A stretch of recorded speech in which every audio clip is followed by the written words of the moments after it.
మన ప్రభువైన యేసుక్రీస్తు పరిశుద్ధ నామములో ఈ పాడ్కాస్ట్ ద్వారా వాక్యం ఉంటున్న ప్రతి వారికి నా హృదయపూర్వకమైనటువంటి వందనాలు. దేవుడు మిమ్మను దీవించును గాక. సమూయేలు మొదటి గ్రంథము 12వ అధ్యాయము 14వ వచనం.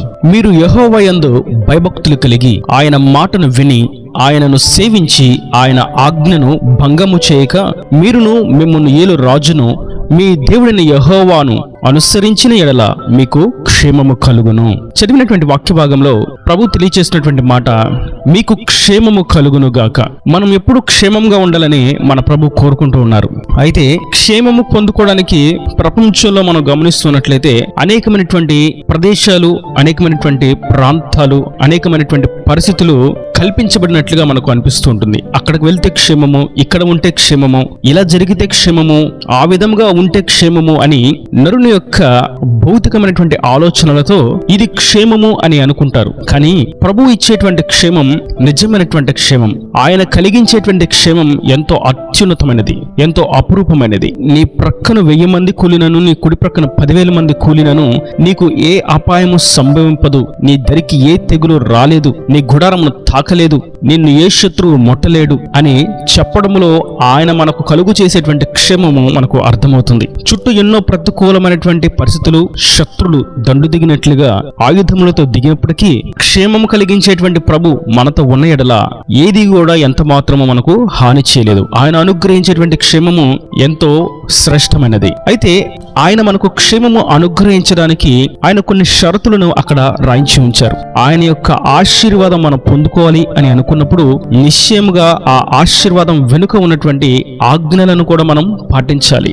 ఆజ్ఞను మనం పాటించినప్పుడే ఆశీర్వాదం మన వద్దకు చేరుతుంది. ఆజ్ఞను తిరస్కరించిన వారికి ఆశీర్వాదం దొరుకుట దుర్లభము. ఒకవేళ దొరికినప్పటికీ అది పక్షి ఎగిరినట్లుగా రెక్కలు కట్టుకొని వెళ్ళిపోతుంది. ఆ ఆశీర్వాదం వారి యుద్ధ ఎక్కువ నాళ్ళు నిలబడదు. అపవాది వారిని దోచుకుని పోవడానికి, నరకములోనికి తీసుకుని పోవడానికి వేసేటువంటి ఎరగా బైబిల్ గ్రంథంలో మనం గమనిస్తాం. కాబట్టి ఆయన క్షేమాన్ని కలుగుచడానికి ఇచ్చినటువంటి షరతులను మనం గమనించినట్లయితే ఈ 14వ వచనం మొదటి నుండి, మీరు యెహోవా యందు భయభక్తులు కలిగి ఆయన మాటను విని ఆయనను సేవించి ఆయన ఆజ్ఞను భంగము చేయక. ఇక్కడ ఉన్నటువంటి ప్రాముఖ్యమైనటువంటి విషయాలు భయభక్తులు. భయభక్తులు అనేది 2 పదాల యొక్క కలయిక, భయము మరియు భక్తి. ఎవరిని బట్టి ఈ భయము భక్తి?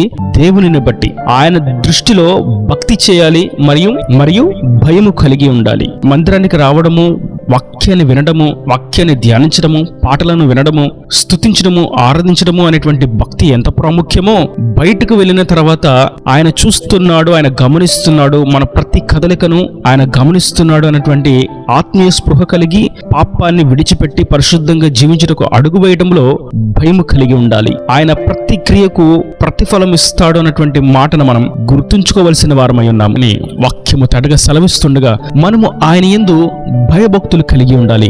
మందిరానికి రావడం చాలా మంచి విషయం, వాక్యాన్ని ధ్యానించడం చాలా మంచి విషయం, ప్రార్థించడం చాలా మంచి విషయం, ఉపవసించడం చాలా మంచి విషయం, వాక్యాన్ని ధ్యానించడం చాలా మంచి విషయం, ఉపదేశాన్ని వినడం చాలా మంచి విషయం.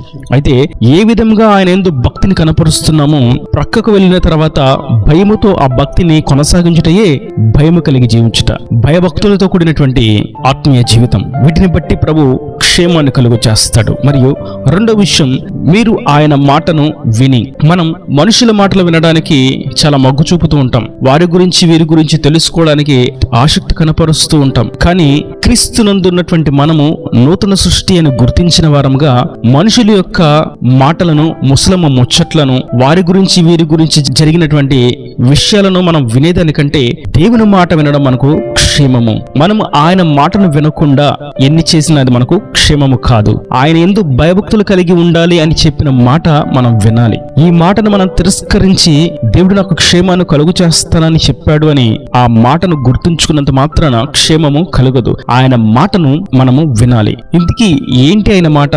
భయభక్తులు కలిగి ఉండాలి అని చెప్తున్నారు. అందులో ముఖ్యమైనటువంటి మాట ఏమిటి? ఆయనను మనం పూర్ణ హృదయముతో ఆరాధించాలి, ప్రేమించాలి, మరియు నిన్ను వలె నీ పొరుగు వారిని ప్రేమించాలి అనేటువంటి ముఖ్యమైనటువంటి మాటలను, ఆజ్ఞలను మనం వినాలి. మరియు మూడవదిగా ఆయనను సేవించుట అనేది భక్తిలో మరొక కోణం. ఈ భక్తికి మించినటువంటి అనుభవం, ఆయనను సేవించే విధానం శిష్యరికానికి సదృశ్యంగా ఉన్నది. మనం ఆయనను సేవిస్తున్నాము అని అన్నప్పుడు నిరంతరం ఆయనతోనే ఉన్నాము అని దాని యొక్క అర్థము.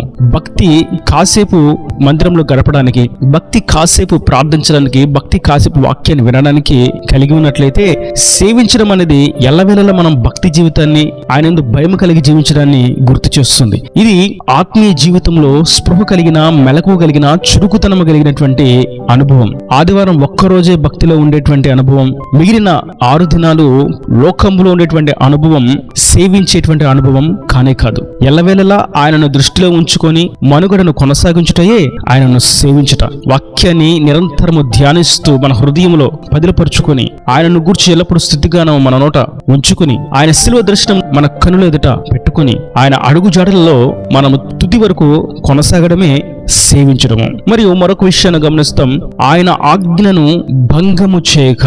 మనం ఆయన ఇచ్చినటువంటి ఆజ్ఞలను భంగము చేయకూడదు.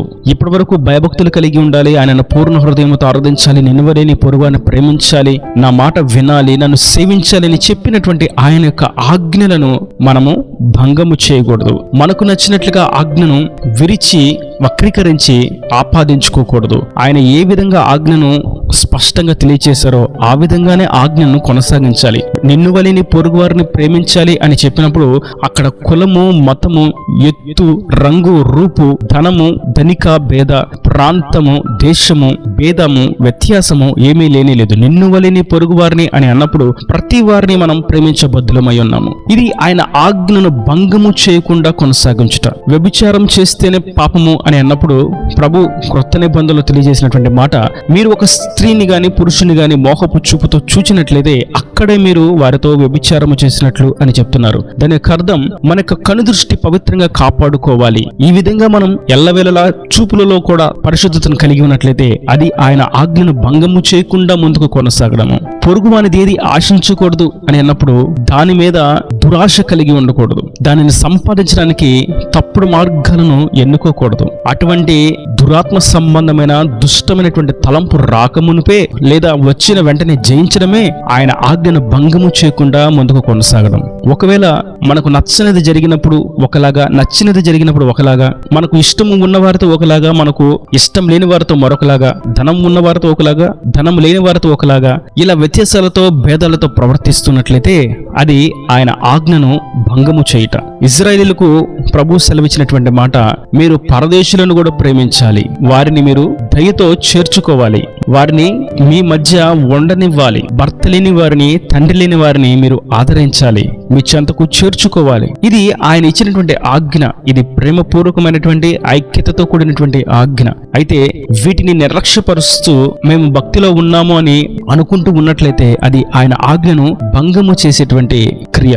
ఆయన ఆజ్ఞను భంగము చేసినట్లయితే మనకు క్షేమము లభించదు. కనుక నేటి వాక్యం వింటున్నటువంటి నా ప్రియ సహోదరులారా, మనము, మన కుటుంబము, మన ప్రాంతము, మనతో ఉన్నవారు, మన బంధువులు, ఇంకా మన సంఘము, మన సహవాసము ఇలా క్షేమము కలిగి జీవించాలి అని అనుకున్నట్లయితే మనము నిశ్చయముగా ఆయన యందు భయభక్తులు కలిగి ఉండాలి, ఆయన మాట వినాలి, ఆయనను సేవించాలి. ఆయన ఆజ్ఞను మనం భంగము చేయకుండా జాగరూకత కలిగి ఉండాలి. ఆయన ఆజ్ఞను భంగము చేసేటువంటి అనుభవాలు ఎన్నో మన జీవితంలో ఎదురవుతూ ఉంటాయి. అయితే వాటిని జయిస్తూ మనం ముందుకు సాగిపోవాలి. ఇస్కరియోతు యూదాను మనం గమనించినట్లయితే ఈ విషయాలన్నిటిలో పడిపోయిన వాడుగా, తొట్టిల్లిన వాడుగా, జారిపోయిన వాడుగా కనిపిస్తాడు. అతడు క్షేమాన్ని పొందుకోలేని వాడుగా, క్రీస్తును ధనము కొరకు అమ్మివేసి ఆయనను వెంబడించాలి అనేటువంటి మాటను మర్చిపోయి, ఆయన మాటను వినక, ఆయనను సేవించక, ప్రేమ కలిగి ఉండాలి, ఐక్యత కలిగి ఉండాలి, నమ్మకము కలిగి ఉండాలి, నీతిమంతులుగా ఉండాలి, పరిశుద్ధంగా ఉండాలి అనేటువంటి ఆజ్ఞను భంగము చేసి ఆయనకు దూరము ఒకటి చేత తన జీవితాన్ని అర్ధాంతరంగా ముగించి వేసుకున్నాడు. కానీ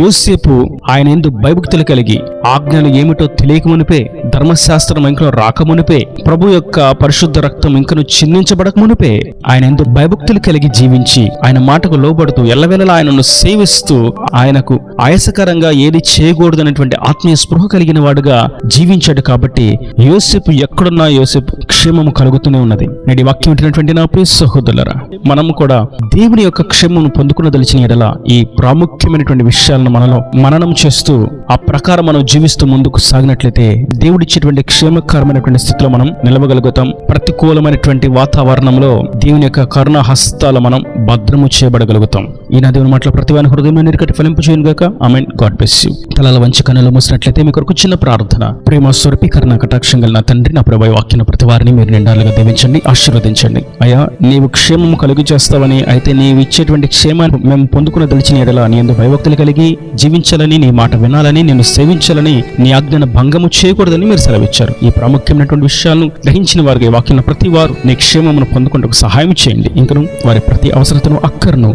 నీ మహిమేశ్వరులో తీర్చి నీ రాకడ రాజ్యాన్ని సిద్ధపరచమని యేసు పరిశుద్ధ నామమున ప్రార్థించి వేడుకుంటున్నాను తండ్రి. ఆమేన్. ఆమేన్.